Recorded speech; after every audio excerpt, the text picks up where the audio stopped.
Baik, Assalamualaikum warahmatullahi wabarakatuh. Yang terhormat Bapak Studi Rizal selaku dosen pengampu dari mata kuliah Filsafat Islam dan rekan-rekan jurnalistik yang saya banggakan. Pada kesempatan kali ini, kami dari kelompok 11 akan memaparkan materi mengenai filsafat Islam Ibnu Rushd. Namun sebelumnya, perkenalkan nama saya Dita Zakiyah Meyaliani Putri, bertugas sebagai moderator, dan ada teman-teman saya bertugas menjadi pemateri, yaitu ada Raudatul Jannah, Putra Surya Setiwansyah, dan Surya Mahmuda. Langsung saja materi pertama, yaitu riwayat hidup atau biografi dan karya dari Ibnu Rushd yang akan disampaikan oleh Surya. Kepada Surya dipersilakan. Baiklah, terima kasih Dita sebagai moderator. Selanjutnya, saya Surya Mahmuda izin memaparkan materi tentang riwayat hidup dari Ibnu Rushd. Abu Al-Walid Muhammad Ibnu Ahmad Ibnu Muhammad Ibnu Rushd dilahirkan di Cordova, Andalusia pada tahun 510 Hijriah atau 1126 Masehi, sekitar 15 tahun wafatnya Al-Ghazali. Ia lebih populer dengan sebutan Averroes. Sebutan ini sebenarnya lebih pantas untuk kakeknya. Keturunannya berasal dari keluarga terhormat yang terkenal sebagai tokoh keilmuan. Kakek dan ayahnya ialah mantan hakim di Andalusia dan ia sendiri pada tahun 565 Hijriah atau 1169 Masehi diangkat menjadi hakim di Seville dan Cordova. Karena prestasinya yang luar biasa dalam ilmu hukum, pada tahun 1173 ia dipromosikan menjadi ketua Mahkamah Agung atau Qadi Al-Qudat di Cordova. Nah, Ibnu Rushd juga tumbuh dan hidup dalam keluarga yang besar sekali kiraknya pada ilmu pengetahuan. Hal ini merupakan salah satu faktor yang ikut melempengkan jalannya menjadi ilmuwan. Faktor lain yang lebih dominan bagi keberhasilannya adalah ketajaman berpikir dan kejeniusan otaknya. Oleh karena itu, tidaklah mengherankan jika ia dapat mewarisi sepenuhnya intelektualitas keluarganya dan berhasil menjadi seorang sarjana all-round yang menguasai berbagai disiplin ilmu seperti hukum, filsafat, kedokteran, astronomi, sastra Arab, dan lain sebagainya. Nah, pada saat berkarir, perjalanan Ibnu Rushd tidaklah berjalan mudah ya, karena tidak lepas juga dari pengalaman pahit yang menimpa para pemikir kreatif dan inovatif terdahulu. Nah, memang saat permulaan pemerintahan Khalifah Yakub Ibnu Yusuf yang menggantikan ayahnya, Yusuf Abu Muhammad Abdul Al-Mukmin atau Ibnu Rushd ini, Ibnu Rushd tetap menerima kehormatan dan privilege yang diberikan kepadanya. Nah, akan tetapi pada tahun 1195 Masehi, ia dituduh kafir, diadili dan dibuang ke Lucena, yaitu di dekat Cordova dan dicopot dalam segala jabatannya. Nah, lebih dari itu, bahkan Ibnu Rushd karyanya ya semuanya yaitu semua bukunya dibakar kecuali yang bersifat ilmu pengetahuan murni atau sains seperti kedokteran, matematika dan astronomi. Nah, untunglah masa getir yang dialami Ibnu Rushd ini tidak berlangsung lama ya, yaitu hanya berlangsung 1 tahun. Lalu pada tahun 1197 Masehi, Khalifah mencabut hukumannya dan posisinya direhabilitasi kembali. Namun, Ibnu Rushd tidak lama menikmati keadaan tersebut dan ia meninggal pada tahun atau pada tanggal 10 Desember 1198 Masehi atau 9 Safar 595 Hijriah di Marrakesh dalam usia 72 tahun menurut perhitungan Masehi dan 75 tahun menurut perhitungan tahun Hijriah. Nah, selanjutnya saya akan memaparkan seperti itu ya, berikut apa namanya karya-karya yang telah dituliskan oleh Ibnu Rushd. Nah, sebagai seorang pengarang yang produktif, salah satu kelebihan karya tulisan dari Ibnu Rushd ialah gaya penuturan yang mencakup komentar, koreksi, dan opini, sehingga karyanya lebih hidup dan tidak sekedar deskripsi belaka. Nah, namun amat disayangkan, karangannya sulit ditemukan, dan sekiranya sudah ada terjemahan orang ke dalam bahasa Latin dan Hebrew atau Yahudi. Nah, bukan dalam bahasa aslinya yaitu Arab seperti itu. Nah, ini semua disebabkan karena tragedi nista yang tadi ya, yang semua karyanya dibakar dan lain sebagainya. Dan akhirnya ketika diadili dan dibuang ke Lusena, di mana buku-bukunya yang mengandung filsafat dimusnahkan seperti itu. Nah, lalu tragedi kedua yang lebih fatal dan dari jatuhnya Andalusia ke tangan Ferdinand II dan Isabella, yaitu Jenderal Ximenes yang fanatik dengan kemenangan Kristen membakar habis buku-buku yang berbau Arab dan sudah barang tentu buku-buku Ibnu Rushd ini termasuk di dalamnya. Nah, di antara karya-karya dari Ibnu Rushd yang masih dapat kita temukan di antaranya yaitu yang pertama adalah Fasl al-Maqal fi Bain al-Hikmat wa al-Syarak min Al-Inmisal yang berisikan korelasi antara agama dan filsafat. Lalu yang kedua juga ada Al-Kash'an Manahij Al-Adilat fi Aqaid Al-Milad. Nah, yang berisikan kritik terhadap metode para ilmu kalam dan sufi. Lalu yang ketiga ada Tahafut Al-Tahafut yang berisikan kritikan terhadap karya Al-Ghazali yang berjudul Tahafut Al-Falsifat. Dan yang terakhir yaitu Bidayat Al-Mujtahid wa Nikayat Al-Muqtasid yang berisikan uraian-uraian di bidang fikih. Nah, mungkin itu saja yang dapat saya sampaikan tentang biografi dan juga berbagai karya yang dikemukakan oleh Ibnu Rushd. Saya kembalikan kepada moderator. Terima kasih. Baik, terima kasih Surya atas pemaparannya. Selanjutnya yaitu jawaban atau sanggahan Ibnu Rushd terhadap pemikiran Al-Ghazali yang akan disampaikan oleh saya sendiri. Nah, sehubungan dengan sanggahan yang mematikan dari Al-Ghazali terhadap para filosof Muslim, tiga butir diantaranya para filosof Muslim dihukum kafir kadimnya alam, Allah tidak mengetahui yang rincian di alam, dan kebangkitan jasmani di akhirat tidak ada. Ibnu Rushd sebagai seorang filosof muslim merasa wajib menjawab sanggahan tersebut yang tidak pula kalah mautnya dari sanggahan Al-Ghazali. Menurut Ibnu Rushd, bukan pemikiran para filosof muslim yang rancu, melainkan pemikiran Al-Ghazali sendiri.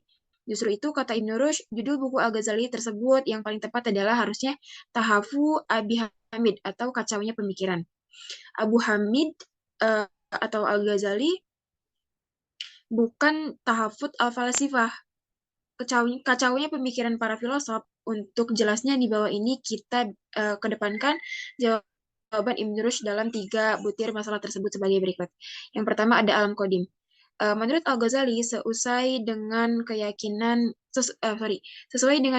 kaum teolog Muslim alam, diciptakan Allah dan tiada menjadi ada atau al-ijdin al-adam atau creato ex nihilo. Selanjutnya, penciptaan dari tiadalah yang memastikan adanya pencipta yang ada tidak butuh kepada yang mengadakan. Justru itulah alam ini mesti diciptakan dari tiada menjadi ada. Sementara itu, menurut filosof Muslim, alam ini kadim dengan arti alam ini diciptakan dari sesuatu atau materi yang sudah ada. Menurut Ibnu Rushd, Al-Ghazali keliru menarik kesimpulan bahwa tidak ada seorang filosof Muslim pun yang berpendapat bahwa kadimnya alam sama dengan kadimnya Allah. Tetapi yang dimaksudkan adalah ada berubah menjadi ada dalam bentuk lain, karena penciptaan dari tiada atau al-adaw menurut filosof Muslim adalah suatu yang mustahil dan tidak mungkin terjadi. Dari tidak ada atau nihil yang kosong, tidak bisa terjadi sesuatu. Oleh karena itulah, materi asal alam ini mesti kadim. Nah, untuk mendukung pendapatnya, Ibnu Rushd mengemukakan sejumlah ayat Al-Quran, diantaranya ada Quran Surah Al-Anbiya ayat 21, ayat 30 maksud saya, ya, dan Quran Surah Ahad ayat 7, Quran Surah Al-Fusilat ayat 11 dan Quran surah Al-Mu'minun ayat 12 sampai 14. Dari keterangan ayat-ayat di atas, maksud saya dari keterangan ayat-ayat yang sudah disebutkan dapat disimpulkan bahwa sebelum alam ini diciptakan sudah ada sesuatu yang lain, yakni ma atau air dan duke atau api. Dengan demikian, kata Ibnu Rushd, pendapat para filosof muslimah yang sesuai dengan bunyi ayat, sedangkan pendapat kaum teolog Muslim tidak sesuai dengan arti. Dalam hal ini, berarti mereka atau teolog Muslim mengambil arti metaforik yang seharusnya mengambil air lahir ayat dan sebaliknya, atau filsuf Muslim yang mengambil arti lahir ayat yang seharusnya mengambil arti metaforik. Yang poin kedua yaitu Allah tidak mengetahui perincian yang terjadi di alam. Menurut Al-Ghazali, para filosof Muslim berpendapat bahwa Allah tidak mengetahui yang parsial di alam. Dalam menjawab tuduhan ini, Ibnu Rushd menegaskan bahwa Al-Ghazali salah paham sebab tidak ada para filosof Muslim yang mengatakan demikian. Yang dimaksudkan para filosof Muslim adalah pengetahuan Allah tentang yang parsial di alam ini tidak sama dengan pengetahuan manusia. Pengetahuan Allah bersifat qadim, yakni sejak Al-Zali Allah mengetahui segala yang terjadi di alam ini, betapapun kecilnya, sedangkan pengetahuan manusia bersifat baharu. Begitu pula pengetahuan Allah, sebab sedangkan pengetahuan manusia berbentuk akibat. Demikian juga menurut Ibnu Rushd, pengetahuan Allah tidak dapat dikatakan juzi atau parsial dan kuli atau umum. Juzi adalah satuan yang ada di alam yang berbentuk materi, dan materi hanya bisa ditangkap dengan panca indera. Sedangkan kuli mencakup berbagai jenis atau dan kuli bersifat abstrak yang hanya dapat diketahui melalui akal. Allah bersifat imateri atau rohani, tentu saja pada zatnya tidak terdapat panca indera untuk mengetahui yang parsial. Oleh karena itu, kata Ibn Rushd, tidak ada para filsuf muslim yang mengatakan ilmu Allah bersifat juzi dan kuli. Dari penjelasan tersebut, jelaslah perbedaan antara Al-Ghazali dan para filsuf muslim tentang ilmu Allah. Al-Ghazali terkesan menyamakan ilmu Allah dengan ilmu manusia, sedangkan para filsuf muslim Allah dengan ilmu manusia. Namun pada dasarnya mereka sependapat bahwa Allah Maha mengetahui atau parsial dan umum. Sedangkan eh, sedangkan manusia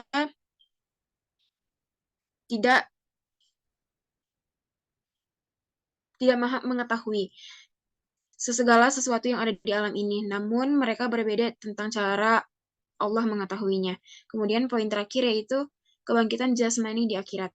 Menurut Ibnu Rushd, sanggahan Al-Ghazali terhadap para filsuf muslim tentang kebangkitan jasmani di akhirat adalah tidak benar. Mereka tidak mengatakan demikian. Semua agama, tegas Ibnu Rushd, mengakui adanya hidup kedua di akhirat. Tetapi mereka berbeda interpretasi mengenai bentuknya. Di antara mereka ada yang berpendapat bahwa yang akan dibangkitkan hanya rohani, dan ada pula yang mengatakan rohani dan jasmani. Namun yang jelas kehidupan di akhirat tidak sama dengan kehidupan di dunia ini. Hal ini sesuai dengan hadis, di sana akan dijumpai apa yang tak pernah dilihat mata, tidak pernah didengar telinga, dan tak pernah terlintas di pikiran. Dalam ucapan Ibnu Abbas. Ibnu Abbas mengatakan bahwa tidak akan dijumpai di akhirat hal-hal yang bersifat keduniaan kecuali nama saja. Hidup di akhirat tentu saja lebih tinggi daripada hidup di dunia. Dari penjelasan tersebut disimpulkan bahwa perbedaan pendapat antara Al-Ghazali dan para filsuf muslim hanya perbedaan interpretasi tentang ajaran Islam, bukan perbedaan antara menerima atau menolak ajaran dasar tersebut.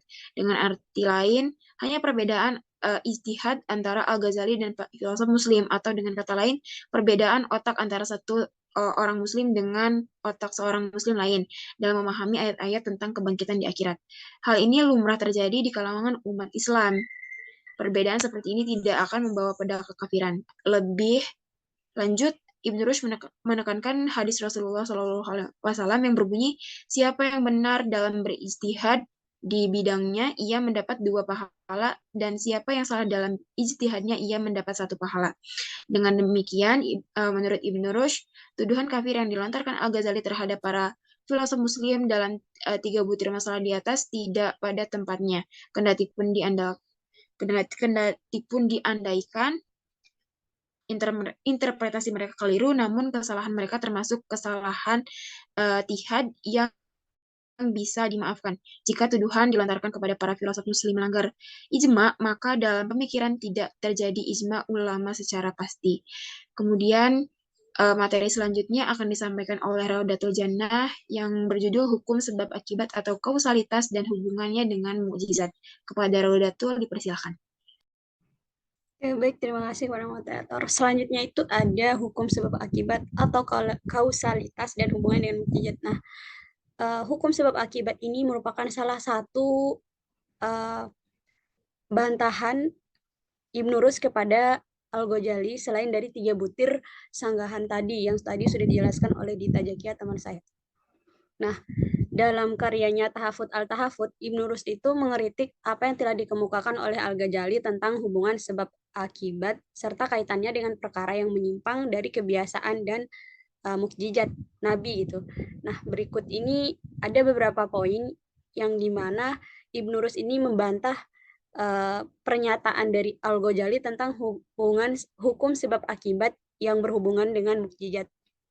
Yang pertama itu terdapat hubungan yang daruri, di mana Ibnu Rushd mengatakan bahwa terdapat hubungan yang daruri atau pasti antara sebab dan akibat. Nah, berbeda dengan Al-Ghazali, Ibnu Rushd berpendapat bahwa antara sebab dan akibat atau kausalitas terdapat hubungan keniscayaan. Pengingkaran akan adanya sebab yang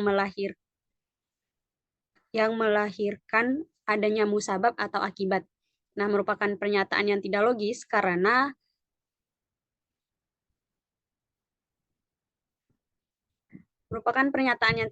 karena itu, menurut Ibnu Rushd, para mutakalimin termasuk Al-Ghazali itu sebenarnya mengatakan sesuatu yang berlawanan dengan hati nurani mereka gitu. Nah, adapun pernyataan bahwa sebab itu berpengaruh secara efektif dengan sendirinya terhadap lahirnya suatu akibat atau efektivitas. Pengaruh tersebut disebabkan oleh hal lain, baik secara langsung maupun tidak langsung. Nah, merupakan permasalahan yang memerlukan kajian mendalam. Kemudian untuk poin yang kedua itu hubungan sebab akibat dengan adat atau kebiasaan. Telah disebutkan bahwa Al-Ghazali itu memandang hubungan sebab akibat, adat atau kebiasaan. Ternyata Ibnu Rushd mempertanyakan apa sih sebenarnya yang dimaksud oleh Al-Ghazali sebagai adat tersebut. Apakah adat fa'il atau Allah, atau adat yang berbentuk maujud gitu, atau adat bagi kita dalam menetapkan suatu sifat atau predikat terhadap maujud itu. Nah, kalau yang dimaksud adat bagi Allah, hal ini mustahil karena apa yang disebut sebagai adat adalah suatu kemampuan atau potensi yang diusahakan fa'il yang mengakibatkan ulangnya perhatian fa'il. Nah, hal ini tentu bertentangan dengan firman Allah menyatakan bahwa sunatullah itu tidak akan berganti dan tidak akan berubah. Itu terdapat pada Quran Surah Al-Isra 77. Nah, jika dimaksud adalah adat bagi maujud, maka hal ini hanya akan berlaku bagi yang memiliki roh atau nyawa, karena yang selain itu bukanlah adat namanya, tapi tabiat.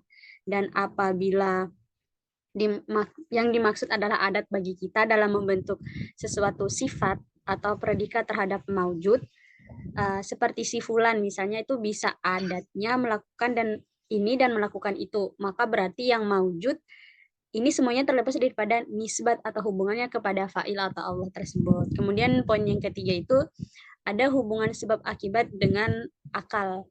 Nah, Ibnu Rushd juga membantah nih pendapat Al-Ghazali tentang hubungan sebab akibat ini dengan pandangannya yang bertitik tolak dari akal sehat, yang menurutnya itu merupakan dasar yang menentukan. Kata Ibnu Rushd, menyangkal keberadaan sebab efisien yang tampak pada hal-hal yang terasa adalah menyesatkan. Orang yang mengingkari hal tersebut berarti mengingkari apa yang ada dalam pikiran dan lidahnya atau terbawa oleh keraguan yang menyesatkan. Lebih dari itu, Ibnu Rushd juga memandang bahwa filsafat tidak hanya berdiri di atas akal sehat, tetapi juga atas ilmu pengetahuan. Empirisme atau pengalaman nyatanya itu bermanfaat untuk tujuan praktis, bukan untuk ilmu-ilmu pasti. Nah, empirisme praktis didasarkan pada akal sehat. Nah, pengetahuan ilmiah mempercayai hukum sebab akibat yang dipandang sangat meyakinkan. Bersifat ilmiah berarti mampu meramalkan apa yang akan terjadi di kemudian hari. Apabila disebabkan oleh kemampuan kita untuk meramal atas dasar menguatkan keimanan kita menyangkut alam semesta ini dan menyatakan bahwa segala sesuatu di alam ini terjadi menurut keteraturan sempurna yang dapat dipahami sebagai hukum sebab akibat. Karena itu, secara tegas, Ibnu Rushd menyatakan bahwa pengetahuan akal tidak lebih daripada pengetahuan tentang segala yang maujud, beserta sebab akibat yang menyertainya. Nah, pengingkaran akan sebab berarti pengingkaran terhadap akal dan ilmu pengetahuan.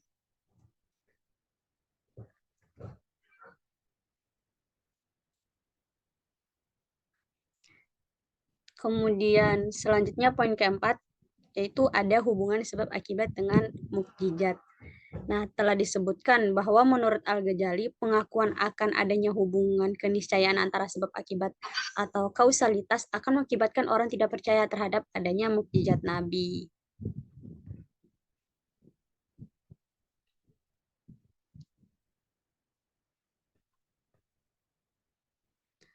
Sehubungan dengan itu, Ibnu Rushd membedakan antara dua mukjizat, yaitu pertama itu ada mukjizat Al-Barani dan mukjizat Al-Jawani. Nah, mukjizat yang disebut pertama atau Al-Barani ialah mukjizat yang diberikan kepada seseorang nabi, tetapi tidak sesuai dengan risalah kenabiannya. Seperti contohnya tuh tongkat Nabi Musa yang bisa menjadi ular, Nabi Isa yang dapat menghidupkan orang mati, dan lainnya.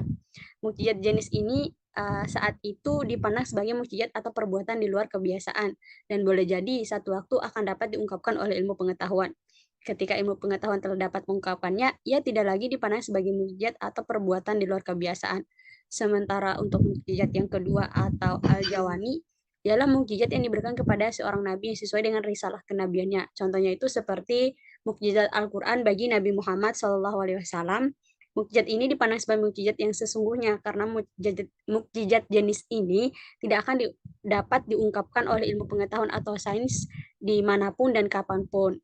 Nah, ternyata Ibnu Rus menentang adanya mukjizat al-Baroni sebagai yang dipahami Al-Ghazali. Itu sesuatu yang terjadi penyimpangan dari adat atau kebiasaan atau khorik al-adat. Nah, karena itu, Nabi Isa dapat menghidupkan orang mati. Menurut Ibnu Rus harus ditakwilkan dalam pengertian menghidupkan hati orang yang tidak beriman menjadi beriman. Sedangkan mukjizat Nabi Ibrahim tidak mempan dibakar api, mungkin saja waktu itu pada diri Nabi Ibrahim diberikan sifat yang tidak bisa dibakar api, seperti sifat Abestos umpamanya. Namun hal ini tidak berarti bahwa Allah mencabut sifat membakar dari api, karena sifat membakar adalah sifat jatinya dari api. Nah, apabila sifat ini dihilangkan pada api, ia tidak dapat lagi disebut dengan api. Atas dasar inilah, para filosof muslim tidak ada seorang pun yang mengingkari kemungkinan adanya perubahan dari satu materi ke materi lainnya. Apabila masih dalam satu jenis materi yang memiliki unsur-unsur yang sama seperti api, air, udara, dan tanah, akan tetapi yang diingkari filosof muslim ialah perubahan dari satu materi ke materi lain yang tidak memiliki unsur-unsur yang sama karena jenisnya memang berbeda. Mungkin sekian materi tentang hubungan sebab akibat dan hubungan dengan mukjizat yang merupakan poin lain selain 3 poin yang dikritik oleh Ibnu Rus terhadap pernyataan dari Al-Ghazali. Untuk selanjutnya saya serahkan ke moderator. Baik, terima kasih Rodatul atas pemaparannya. Selanjutnya yaitu pengaruh pemikiran Ibn Rushd di Eropa yang akan disampaikan oleh Putra Surya. Kepada Putra dipersilakan. Oke, terima kasih Dita kesempatannya. Saya di sini akan menjelaskan pengaruh pemikiran Ibnu Rushdi di Eropa. Ibnu Rushdi merupakan salah satu filosof Muslim yang besar pengaruhnya ke Barat. Pokok pikiran Ibnu Rushd yang paling istimewa ialah merekonsiliasikan antara agama wahyu dan filsafat akal, atau secara kata kasarnya mempertemukan antara Aristoteles dan Muhammad. Usaha rekonsiliasi ini dipandang ciri terpenting dalam filsafat Islam. Menurut Alwi Shihab, ada 2 bentuk pendekatan yang dilakukan Ibnu Rushd. Dalam meraih tujuan di atas, masing-masing pendekatan ditulis dalam buku yang berbeda. Pendekatan yang pertama ialah mulai dengan hasil penelitian filsafat, kemudian berakhir dengan mengurainya yang dijelaskan tentang agama. Cara ini kita temukan dalam bukunya Al-Fasl Al-Maqal. Pendekatan kedua, ia mulai kajiannya dengan menjabarkan ajaran agama. Lalu kemudian beranjak dengan upaya rekonsiliasi dari hasil pendirian filsafat terhadap alam raya. Cara ini dijumpai dalam bukunya Al-Kasf an Manahij Al-Adilat fi Aqaid Al-Milad. Kendatipun bentuk kedua pendekatan itu berbeda, namun pada dasarnya ia bertujuan sama, yaitu pembuktian terhadap paralelisme antara kebenaran filsafat dan kebenaran agama, meskipun dinyatakan dalam lambang dan idiom yang berbeda. Dalam pembuka pembahasan buku Al-Fasl Al-Maqal, Ibnu Rushd mengajukan pertanyaan tentang hukum. Mempelajari filsafat menurut agama, apakah yang dibolehkan mubah atau yang dilarang mahzur atau diperintahkan ma'mur, baik dari pemerintah wajib ataupun sebagai perintah anjuran. Lalu dalam menyelesaikan pernyataan di atas ini ada 2 sudut pandang pendekatan yang dikemukakan oleh Ibnu Rushd. Pendekatan yang pertama adalah penelitian akal, sedangkan yang kedua pendekatan nas agama. Untuk pendekatan yang pertama, ia mulai menjelaskan pengertian. Menurut Ibnu Rushd, filsafat adalah mempelajari segala yang wujud, maujudat, dan merenungkan sebagai suatu bukti tentang adanya pencipta. Lebih lanjut, ia jelaskan bahwa yang Ada ini sebagai suatu penciptaan, menunjukkan adanya penciptaannya untuk mengetahui pencipta, mengetahui ciptaan atau sunnatullahnya. Justru itulah menurutnya merupakan kesempurnaan pengetahuan terhadap ciptaannya. Niscaya semakin sempurna pula pengetahuan tentang sang pencipta. Lalu untuk pendekatan yang kedua, Ibnu Rusyid mengemukakan ayat Al-Quran yang dinilainya selaras dengan tujuan penelitian akal, diantaranya ayat Al-Hasyr, ayat 21, dan Al-A'raf. Baik, terima kasih Rauda atas pemaparannya. Berikutnya adalah materi mengenai pengaruh pemikiran Ibn Rushd di Eropa yang akan disampaikan oleh Putra. Kepada Putra, dipersilahkan. Oke, terima kasih Dita atas kesempatannya. Di sini saya akan menjelaskan tentang pengaruh pemikiran Ibn Rushd di Eropa. Yang pertama, Ibn Rushd merupakan satu-satunya filosof Muslim yang paling besar pengaruhnya ke Barat. Pokok pikiran Ibn Rushd yang paling istimewa ialah merekonsiliasikan antara agama wahyu dan akal, atau cara kasarnya mempertemukan antara Aristoteles dan Muhammad. Usaha rekonsiliasi ini dipandang ciri terpenting dalam filsafat Islam. Menurut Al-Wishihab, ada dua bentuk pendekatan yang dilakukan Ibn Rushd dalam meraih tujuan. Masing-masing pendekatannya ditulis dalam buku yang berbeda. Pendekatan yang pertama adalah mulai dengan hasil penelitian filsafat, kemudian berakhir dengan menguraikan apa yang dijelaskan oleh agama. Cara ini kita temukan dalam bukunya Al-Fasl Al-Maqal. Pendekatan kedua, ia mulai kajiannya dengan menjabarkan ajaran agama, kemudian beranjak dalam upaya rekonsiliasi dari hasil penelitian filsafat terhadap alam raya. Cara ini dijumpai dalam buku Al-Kasafan, Al-Manahij, Al-Adilat, Fil Aqaid, Al-Milad. Kendatipun bentuk kedua pendekatan itu berbeda, namun pada dasarnya tujuannya sama, yaitu pembuktian terhadap paralelisme antara kebenaran filsafat dan kebenaran agama, meskipun dinyatakan dalam lambang dan idiom yang berbeda. Dalam membuka pembahasan buku Al-Fasl Al-Maqal, Ibn Rushd mengajukan pertanyaan tentang hukum mempelajari filsafat menurut agama. Apakah yang dibolehkan mubah atau dilarang mahdzur atau yang diperintahkan makmur, baik berbagai perintah wajib ataupun sebagai perintah anjuran. Dalam menyelesaikan pernyataan di atas, ada dua sudut pandang pendekatan yang dikemukakan oleh Ibn Rushd. Yang pertama, dari sudut penelitian akal, sedangkan pendekatan yang kedua dari sudut nas agama. Untuk pendekatan yang pertama, ia mulai dengan menjelaskan pengertian filsafat. Menurut Ibn Rushd, filsafat adalah mempelajari segala yang wujud maujudat dan merenungkan sebagai suatu bukti tentang adanya pencipta. Lebih lanjut lagi, ia jelaskan bahwa segala hal yang ada dalam ini sebagai penciptaan yang menunjukkan adanya penciptanya. Untuk itu, justru itu, semakin sempurna pengetahuan terhadap ciptaannya, semakin sempurna juga pengetahuan tentang sang pencipta. Lalu, untuk pendekatan yang kedua, Ibn Rushd mengemukakan ayat-ayat Al-Quran yang dinilainya selaras dengan tujuan penelitian akal di dalamnya. Di antaranya ayat Al-Hasyr ayat 21 dan Al-A'raf ayat 185. Ayat yang pertama, Ibn Rushd secara eksplisit menunjukkan wajib menggunakan pemikiran rasional atau agama sekaligus. Sedangkan ayat yang kedua mendorong pemeluknya untuk meneliti segala hal yang ada. Di samping itu juga mengingatkan tentang kisah Nabi Ibrahim mencari Allah melalui penelitian akal sebagaimana difirmankan oleh Allah dalam Quran surat Al-An'am ayat 75. Sekian dari saya pemaparan filsafat pengaruh pemikiran Ibn Rushd di Eropa. Saya kembalikan ke moderator. Baik, terima kasih Putra atas pemaparannya. Selanjutnya ada sesi tanya jawab. Pertanyaannya sudah dikirimkan ketika presentasi kemarin. Pertanyaan pertama datang dari Hilda yang berbunyi, pada pemikiran Al-Ghazali yang tertuang dalam Tahafut al-Falasifah atau kekacauan para filosof. Nah, setelahnya Ibn Rushd ini membantah pemikiran tersebut, yakni dalam karyanya yaitu Tahafut at-Tahafut atau kekacauan dalam kekacauan. Di sini ada 3 poin yang dibantah oleh Ibn Rushd, salah satunya tentang kebangkitan jasmani yang ia gambarkan melalui analogi tidur. Coba jelaskan maksud tersebut, karena jika menurut pemahaman awam tuh, ya tidur itu sekadar memejamkan mata. bermimpi dan membuka mata lagi. Apakah maksudnya seperti itu? Mohon untuk penjelasan dan pelurusan maksudnya.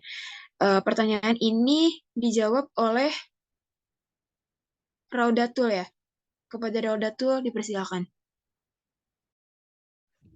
Oke, baik, terima kasih moderator. Sebelumnya saya akan menjawab pertanyaan dari Yuda terkait kritik Ibnu Rus terhadap pernyataan Al-Ghazali tentang kebangkitan jasmani di akhirat, di mana Ibnu Rus ini membantah pernyataan Al-Ghazali tersebut dengan menganalogikan kebangkitan itu dengan tidur.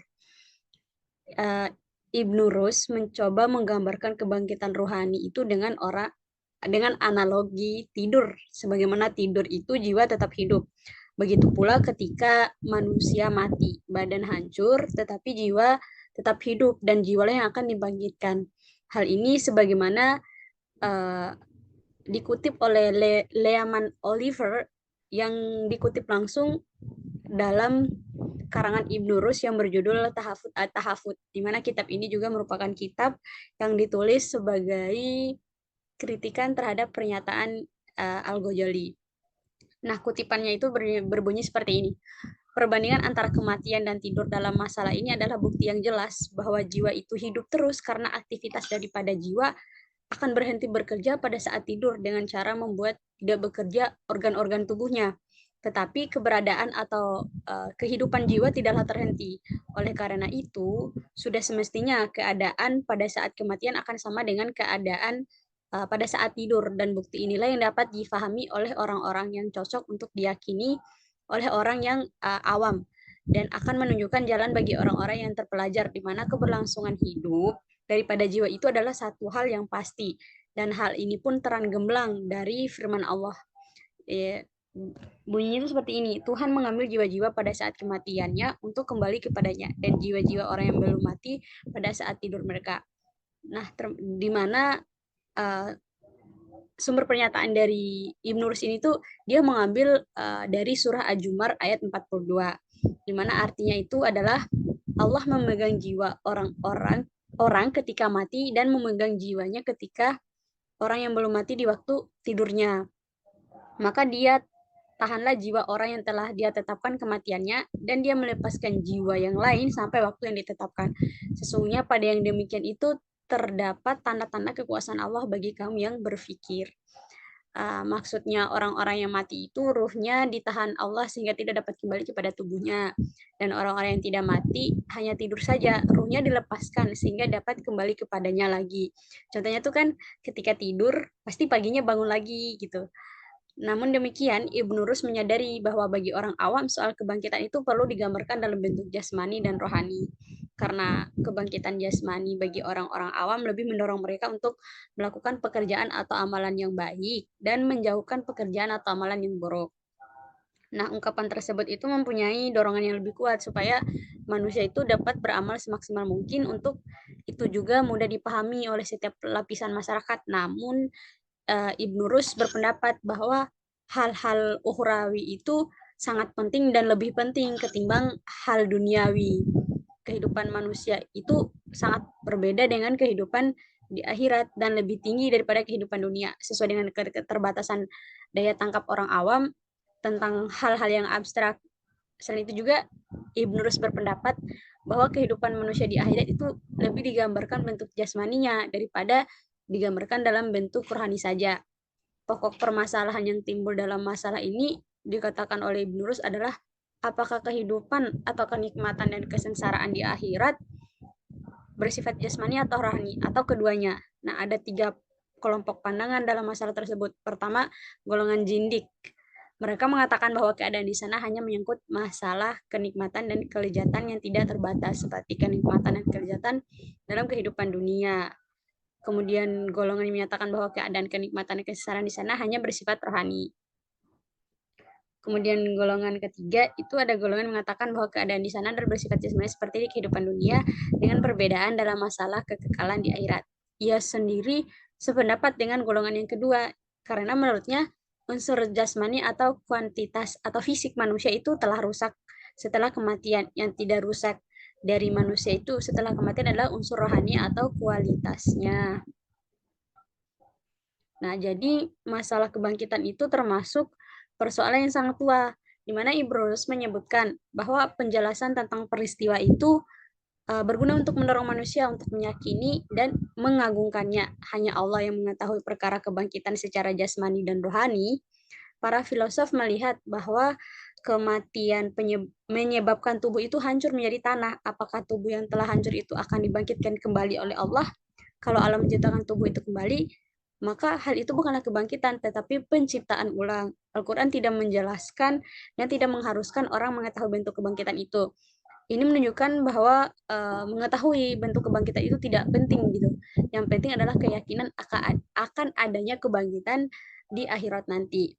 Untuk selanjutnya tentang eskatologi yang dinyatakan oleh Ibnu Rus akan dijelaskan oleh teman saya di Tajakia.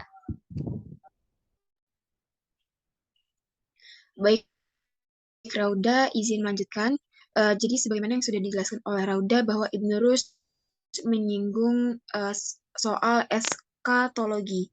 Menurut Ibnu Rushd, bahwa eskatologi atau hari kebangkitan adalah dalam rangka memotivasi seseorang untuk melakukan amalan-amalan utama sebagaimana yang ia katakan, bahwa demikianlah persoalan yang menyangkut kehidupan akhirat yang lebih kondusif untuk melakukan berbagai amalan utama.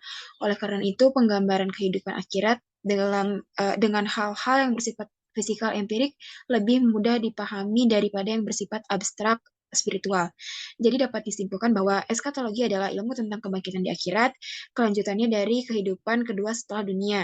Argumen Ibnu Rushd tentang eskatologi yang berhubungan dengan hari keakhiratan dari kata akhirat lawan dunia, sebagaimana dunia berbentuk materi dan akhirat dalam bentuk ruhani.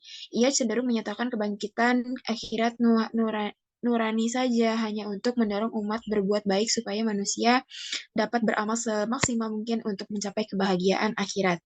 Ibnu Rushd juga memahami Al-Quran jika dibangkitkan keduanya jasmani dan rohani, jasmani hanya sebagai alat bukti atas perbuatan yang telah dilakukan di dunia, sedangkan kehidupan di akhirat tidak sama dengan kehidupan dunia.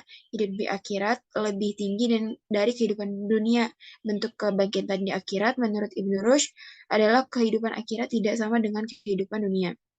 Di sana akan dijumpai apa yang tidak pernah dilihat mata, tidak pernah didengar telinga, dan tidak pernah terlintas dalam pikiran.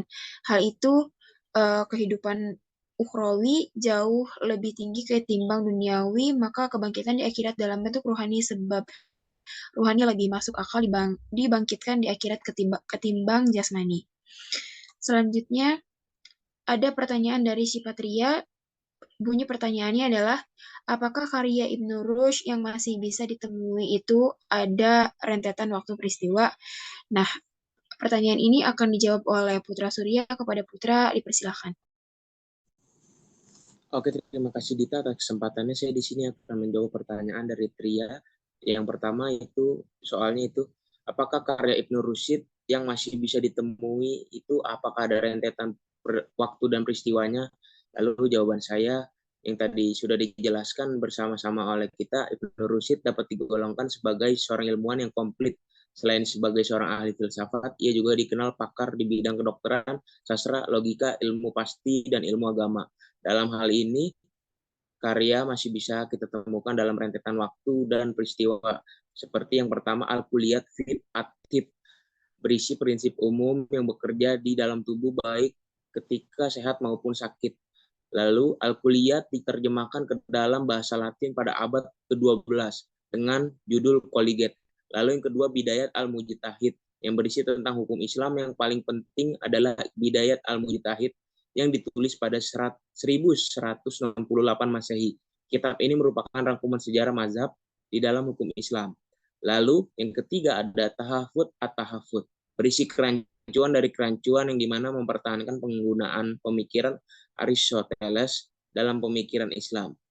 Yang dimana pada saat itu di Mesir 9 Rabiul Akhir 1377, tepatnya 1 November 1957. Sekian dari saya kembalikan ke moderator. Baik, terima kasih Putra atas jawabannya. Selanjutnya ada pertanyaan terakhir yang datang dari Alia Fitrianda. Bunyi pertanyaannya adalah, dalam kehidupan filsuf ilmu Tufel, Ibnu Rushd juga sangat penting dan berpengaruh dalam karya-karya serta pemikirannya. Adakah persamaan atau sebaliknya? Pertanyaan ini akan dijawab oleh Surya. Kepada Surya dipersilakan. Ya, baik. Terima kasih moderator. Saya izin menjawab pertanyaan dari Alia Fitrianda yang tadi menanyakan bahwa dalam kehidupan filsafat Ibnu Tufail, Ibnu Rushd juga sangat penting dan berpengaruh dalam karya-karya serta pemikirannya. Nah, adakah persamaan atau sebaliknya ya, seperti itu? Nah, sebagai seorang murid ternama dari Ibnu Tufail, Ibnu Rushd dan Ibnu Tufail tentunya saling mempengaruhi ya antara satu dengan yang lainnya. Bahkan karena kearifan laku, kedalaman ilmu, dan keluasan pandangan, Ibnu Rushd juga dipilih langsung oleh Ibnu Tufail untuk menggantikan dirinya sebagai wazir kekhalifahan ketika memasuki masa pensiun. Nah, Ibnu Rushd juga menggambarkan ya bagaimana Ibnu Tufail ini menginspirasinya untuk tugas-tugas kenegaraan dan membahas persoalan filsafat bersama.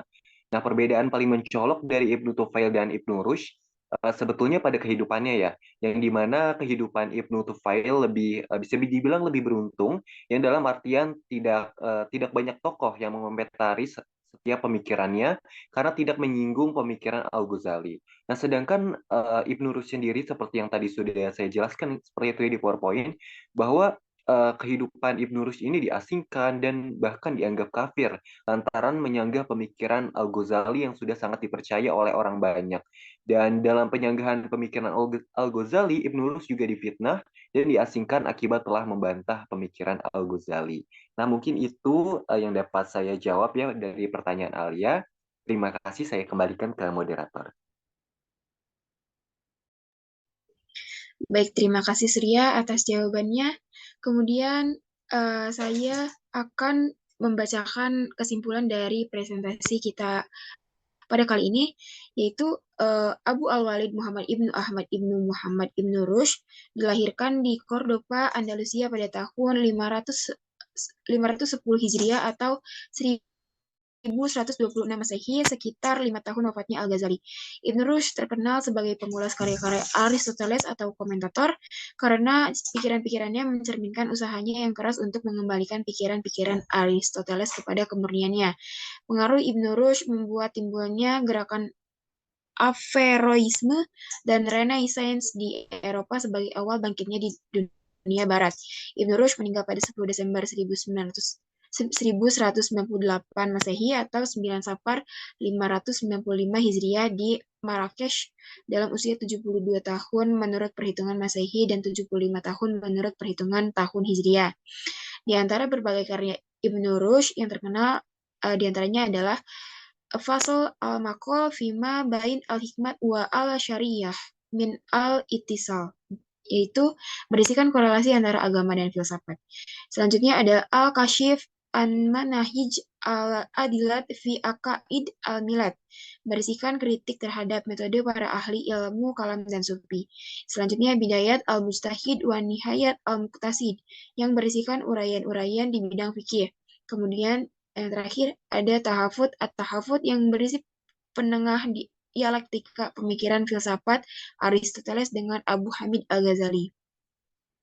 Ibn Rushd juga dikenal sebagai filosof yang membantah pemikiran Al-Ghazali dalam 3 hal, yaitu tentang alam qadim, Allah tidak mengetahui perincian yang terjadi di alam, dan kebangkitan jasmani di akhirat.